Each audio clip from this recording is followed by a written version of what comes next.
Geronimo, pangarap daw maka-showdown si Nora Honor. At magazine covers sina Casey at Valerie Concepcion, totoo nga bang salamat sa Photoshop ang mga litrato? Ikwento mo, Laila Chicadora.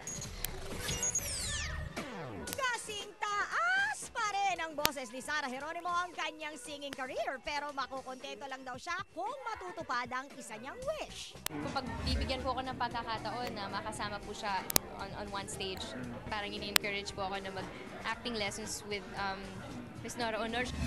Na-discover ni Sarah na ang voice coach niya sa Los Angeles at ang nagtitrain kay Ate Guy para bumalik ang kanyang golden voice ay iisa lang.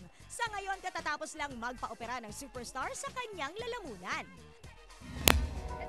Gaya ng kanilang apelido, di maiwasang pagkumparahin ang lumabas na sexy photos sina Casey at Valerie Concepcion sa dalawang magazine.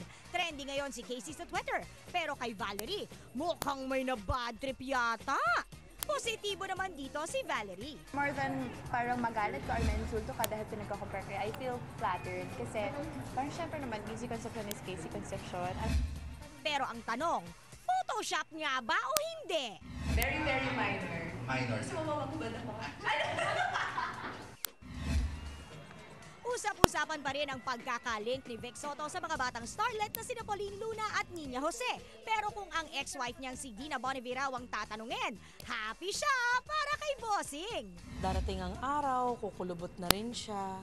Friendly advice, siguro mas maganda naman kung pipili siya ng medyo may edad na ng konti.